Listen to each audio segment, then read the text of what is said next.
Alors, quelques mots sur le dernier devoir maison.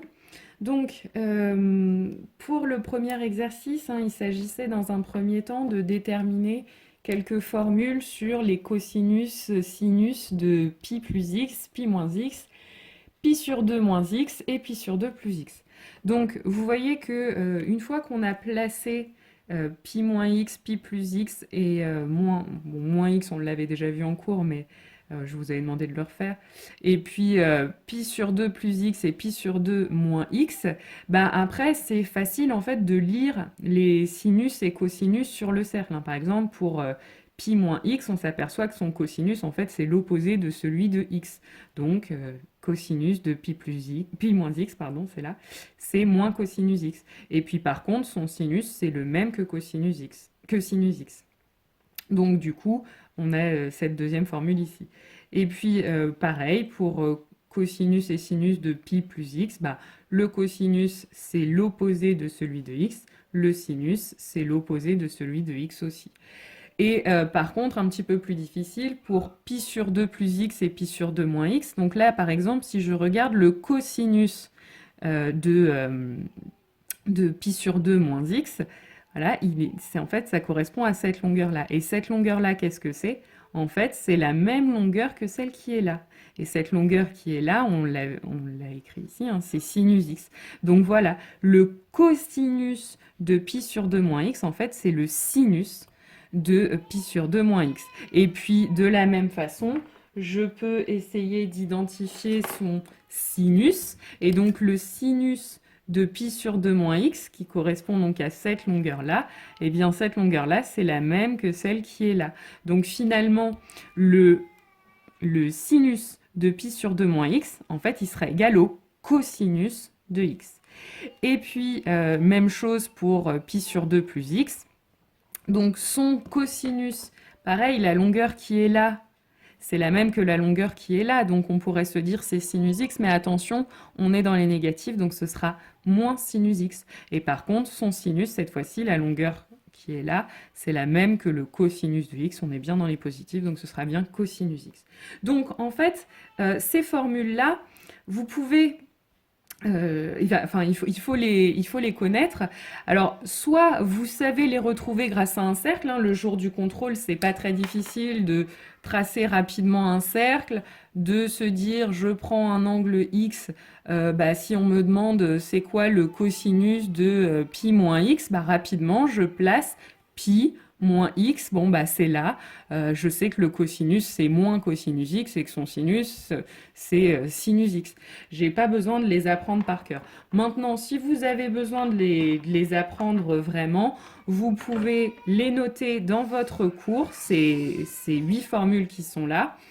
Vous les notez dans le cours. Vous pouvez éventuellement aussi rajouter les petits dessins sur les cercles. Mais voilà, il faudra les connaître. Et donc, ça vous a, entre autres, permis de simplifier des expressions avec des sinus et des cosinus. Donc ça, c'est un exercice qu'on peut vous demander aussi en contrôle ou le jour du bac. Alors, une dernière remarque maintenant, cette fois-ci sur l'exercice 2. Donc là, attention, il y a eu quelques petites erreurs. Alors, pas dans la question 1 sur le calcul, il n'y a pas eu de problème, mais sur l'interprétation. Attention, on vous demandait une remarque sur la fonction f, et donc il ne faut pas me dire que la fonction est symétrique par rapport à l'origine. Là, on attendait une remarque sur la fonction elle-même, et ce qu'on peut dire sur la fonction, c'est qu'elle est impaire. C'est ça qu'on avait vu dans le cours. Ça pourra être pair éventuellement si on trouve que c'est égal à f de x au lieu de moins f de x. Mais voilà, c'est pair ou impair qu'on attend ici. Ensuite, dans le deuxième calcul, alors attention, on vous demandait de calculer f de x plus pi. Alors attention, là ça donnait sinus de 2 entre parenthèses x plus pi. Le x de la formule, on le remplace bien par x plus pi. Donc il faut que ce soit x plus pi qui soit multiplié par 2. Et donc une fois qu'on a fait ça, il faut bien penser le 2 à le distribuer. Donc ça donne 2x plus 2pi. Et donc là, une fois qu'on a fait ça, là, on sait bien, les multiples de 2pi, on peut les enlever. Donc là, si je simplifie, ça me donne 2x. Attention à ceux qui m'avaient simplifié ça comme ça. Donc il y en a qui m'avaient écrit ils s'étaient trompés, ils avaient oublié de distribuer. Ils avaient écrit que c'était égal à 2x plus pi. Alors là, d'après ce qu'on a... Et donc, il m'avait simplifié ça ensuite en sinus de 2x. Or, si je regarde le travail qu'on a fait un petit peu avant, quand j'ai sinus de quelque chose plus pi, c'est donc cette formule-là, c'est égal à moins sinus x. Donc éventuellement, si vous m'aviez simplifié ça en moins sinus de 2x, j'aurais pu comprendre. Mais là, vous ne pouviez pas enlever le pi comme ça. On peut enlever des multiples de 2pi, mais pas des multiples de pi.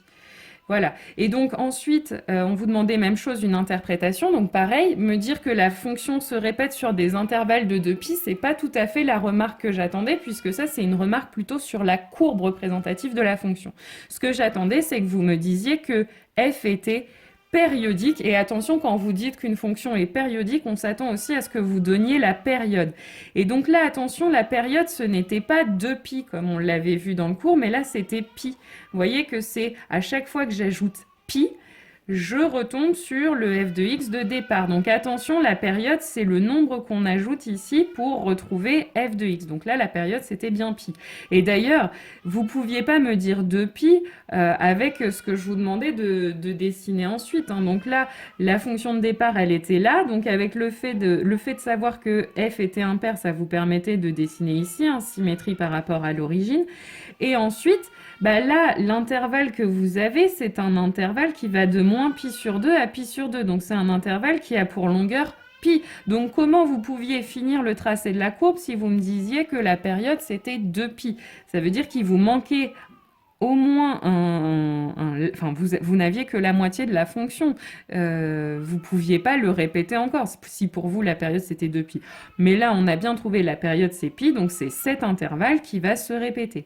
Et donc, n'oubliez pas, une fois que vous avez à répéter votre fonction, à bien la répéter sur tout l'intervalle qu'on vous demandait. Là, on vous disait que la fonction était définie sur R, donc là, il fallait me remplir tout mon graphique, bien aller jusqu'au bout à gauche, bien aller jusqu'au bout à droite. Répéter juste une période, comme je l'ai vu sur certaines copies, c'était pas suffisant. Il faut vraiment le faire sur tout l'intervalle demandé.